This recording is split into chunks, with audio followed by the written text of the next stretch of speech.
قیامت کے دن کا ڈراپ سین ہے یہ، drop scene of the day of judgement. Drop scene, یہ زبردست آیات ہیں. سورہ الزمر کا آخری رکوع، آیت نمبر 68 سے 75 تک. وَنُفِخَ فِي الصُّورِ، اور سور پھونکا جائے گا. جب پہلا سور پھونکا جائے گا، اسرافیل علیہ السلام پھونکیں گے یہ سور، ایک باجا سمجھ لیں، وہ پھونکا جائے گا. فَصَعِقَ مَن فِي السَّمَاوَاتِ وَمَن فِي الْأَرْضِ، تو ہر ایک بے ہوش ہو جائے گا، سب پر موت کی کیفیت طاری ہو جائے گی، جتنے زمینوں میں ہیں اور جو زمین اور آسمانوں میں جتنی بھی مخلوقات ہیں تمام، چاہے وہ فرشتے ہیں، جن ہیں، انسان ہے. الا من شاء اللہ، ہاں مگر جس کو اللہ چاہے. اور وہ اشارہ ہمیں بخاری اور مسلم میں مل گیا کہ آپ صلی اللہ علیہ وسلم نے فرمایا کہ موسیٰ علیہ السلام قیامت والے دن سب سے پہلے مجھے ہوش آئے گی جب دوسرا سور پھونکا جائے گا، وہ آگے ذکر آ رہا ہے. تو میں دیکھوں گا موسیٰ علیہ السلام مجھ سے پہلے ہی اللہ کے عرش کا پایا جو ہے وہ تھامے ہوئے کھڑے ہوں گے. مجھے نہیں پتا ان پر قیامت کی بے ہوشی طاری نہیں ہوئی یا وہ مجھ سے پہلے اٹھا لیے گئے، اور اس بے ہوشی کے بدلے میں جو دنیا میں انہوں نے اللہ کی تجلی سے ایک دفعہ وہ بے ہوشی دیکھ لی ہے، تو تمام کے تمام لوگ بے ہوش ہو جائیں گے، مر جائیں گے. ثم نفخ فیہ اخری، اس کے بعد پھر دوسرا سور پھونکا جائے گا. فاذا هم قیام ینظرون، تو سب کے سب لوگ کھڑے ہو جائیں گے ایک دوسرے کو ایسے دیکھتے ہوئے. ظاہر ہے جی وہ عجیب منظر ہوگا، خوف کا منظر، سب ایک دوسرے کو یوں دیکھ رہے ہوں گے. وَأَشْرَقَتِ الْأَرْضُ بِنُورِ رَبِّهَا، اور یہ زمین جگمگا اٹھے گی تیرے رب کے نور سے. وَوُضِعَ الْكِتَابُ، اور میزان عمل کے لیے کتاب جو انسان کے نامہ اعمال کی کتابیں ہیں وہ رکھ دی جائیں گی. وَجِيءَ بِالنَّبِيِّينَ وَالشُّهَدَاءِ، اور نبیوں کو اور نبیوں کی بہاف پہ دعوت و تبلیغ کرنے والے جو شہید لوگ ہیں ان کو بلایا جائے گا. وَقُضِيَ بَيْنَهُمْ بِالْحَقِّ، اور ان کے درمیان فیصلہ کیا جائے گا انصاف کے ساتھ. وَهُمْ لَا يُظْلَمُونَ، اور ان پر ظلم نہیں ہوگا. نبیوں کو پھر اس وقت حق دلایا جائے گا کہ آپ کے نہ ماننے والوں نے آپ کے ساتھ جو ظلم کیے آج بدلہ ملے گا. اور صرف نبی نہیں، والشہداء، اور جو بھی اس نبی کی گواہی کے لیے لوگ کھڑے ہوئے قیامت تک کے لیے، جو بھی نبیوں کی دعوت لے کر کھڑا ہوگا ان کی دعوت کو آگے پھیلائے گا وہ بھی. وَوُفِّيَتْ كُلُّ نَفْسٍ مَا عَمِلَتْ، اور ہر جان کو پورا پورا بدلہ دے دیا جائے گا جو کچھ اس نے عمل کیا ہوگا. یہ بھی جبریہ کا رد. وَهُوَ أَعْلَمُ بِمَا يَفْعَلُونَ، اور اللہ کو خوب علم ہے جو کہ وہ اعمال کرتے ہیں. وَسِيقَ الَّذِينَ كَفَرُوا إِلَىٰ جَهَنَّمَ زُمَرًا، اور دوزخیوں کو ہانکا جائے گا گروہ در گروہ دوزخ کی طرف. وَلِعَوْذُ بِاللَّهِ، اسی کی وجہ سے الزمر ہے، زمر کہتے ہیں گروہ کو، یعنی پارٹیوں کی شکل میں. اور باقی دنیا میں بھی آپ دیکھیں پوری پارٹیاں بنی ہوتی ہیں، پورے گینگ ہوتے ہیں برائی کے. کافروں کو غلام قادیانی بھی شامل ہوگا، لیڈ کر رہا ہوگا، اور پیچھے اس کے وہ سارے گمراہ شامل ہوں گے. فرعون آگے لیڈر ہوگا، پیچھے سارے اس کے شامل ہوں گے. گروہ در گروہ ہانکا جائے گا کافروں کو دوزخ کی طرف. حتی اذا جاؤوها وفتحت ابوابها، یہاں تک کہ جب وہ دوزخ کے قریب پہنچیں گے تو دوزخ کے دروازے کھولے جائیں گے. آ جاؤ بچو جی. وقال لهم خزنتها الم یاتکم رسل منکم، تو وہ جو دوزخ کا داروغہ ہے، دروازے پہ ڈیوٹی دینے والا، مالک اس کا نام ہے، قرآن پاک میں آیا، وہ کہے گا بھائی کوئی اللہ کا رسول تمہارے پاس نہیں آیا تھا؟ یتلون علیکم آیات ربکم، جو تم پر تمہارے رب کی آیات تلاوت کرتا ہو. وینذرونکم لقاء یومکم ھذا، اور تمہیں ڈراتا ہو کہ آج کے دن تمہیں اللہ سے ملنا ہے. اور کسی نبی نے، کسی پیغمبر نے تمہیں یہ بات نہیں بتائی تھی، تم یہاں تک کیسے پہنچ گئے؟ اللہ اکبر. قالوا بلا، وہ کہیں گے ہاں کیوں نہیں. ولکن حقت کلمۃ العذاب علی الکافرین، لیکن اس وقت کیا ہونا ہے، اللہ تعالیٰ کے جو کلمہ تھا وہ کافروں کے حق میں سچا ثابت ہو گیا کہ جنہوں نے اللہ اور اس کے رسولوں کو ڈینائی کیا تھا ان پر وہ کلمہ ہو کر رہا. لیکن گئے خود. وہ سورۃ الملک یاد کر لیں. وقالوا لو كنا نسمع ونعقل ما كنا في اصحاب السعير، اگر ہم دنیا میں عقل استعمال کرتے اور بات سن لیتے تو آج دوزخ میں نہ ہوتے. فاعترفوا بذنبهم فسحقا لاصحاب السعير، انہوں نے اپنے اصلی جرم کا اعتراف کر لیا، ان پر پھٹکار ہو دوزخیوں پہ. قیل ادخلوا ابواب جہنم خالدین فیہا، کہا جائے گا دوزخ کے دروازے کھول دو، ہمیشہ اس میں رہیں گے. فبئس مثوى المتکبرین، تو کیا ہی برا ٹھکانہ ہے تکبر کرنے والوں کا. یہ ہے اصل وجہ، تکبر انہوں نے کیا تھا. تکبر کیا کیا تھا؟ صحیح مسلم کی حدیث بالکل ایکسپلور کرتی ہے ایشو کو. صحیح مسلم انٹرنیشنل نمبر کے مطابق 265 نمبر حدیث، آپ صلی اللہ علیہ وسلم نے ارشاد فرمایا کہ جس کے دل میں رائی کے دانے کے برابر بھی تکبر ہے وہ جنت میں نہیں جائے گا. ایک صحابی نے عرض کیا اللہ کے رسول صلی اللہ علیہ وسلم، بسا اوقات انسان کی خواہش ہوتی ہے کہ اس کے کپڑے اچھے ہوں، اس کی جوتیاں اچھی ہوں، کیا یہ بھی تکبر ہے؟ تو آپ صلی اللہ علیہ وسلم نے فرمایا یہ تکبر نہیں ہے، بلکہ تکبر یہ ہے کہ تم حق بات سے اناد کرو. جب بات حق پتہ چل جائے اور تم اس بات کو نہ مانو، یہ ہے تکبر. اور دوسروں کو حقیر سمجھو. یہ جو آیا نا، یہ فبئس مثوى المتکبرین، کیا ہی برا ٹھکانہ ہے تکبر کرنے والوں کا. تکبر کرنے والے کیا؟ دنیا میں جنہیں کتاب و سنت کا حق پتہ چلا اور انہوں نے قبول نہیں کیا، وہ ہے متکبر. حق بات سے اناد کرنے والے، چاہے وہ مولوی ہو چاہے عام آدمی ہو. وسیق الذین اتقوا ربهم الى الجنۃ زمرا.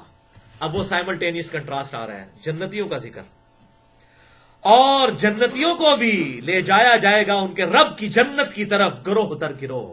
یہ بھی گروہ کی شکل میں. ظاہر دنیا میں چاہے وہ انبیاء ہوں، وہ لیڈ کر رہے ہوتے ہیں، اس کے بعد انبیاء کے بہاف پہ جتنے لوگ دعوت و تبلیغ کا کام کرنے والے لوگ ہیں، لوگ ان کے ساتھ اٹیچ ہو کر اللہ اور اس کے رسول کے لیے، ان بزرگوں کی عبادت کرنے کے لیے نہیں، نہ وہ بزرگ اپنے ساتھ اٹیچ کرتے ہیں اپنی عبادت کروانے کے لیے، نہیں.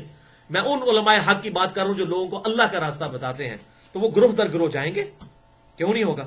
امام بخاری کے ساتھ ایک گروہ ہوگا، امام مسلم کے ساتھ ہوگا، امام حنیفہ کے ساتھ ہوگا، امام شافعی کے ساتھ ہوگا. وہ خالی 4 نہیں ہے، وہ سارے بزرگوں کے پاس، آج کے بزرگوں کے پاس بھی ہوگا جو ہیں صحیح العقیدہ لوگ.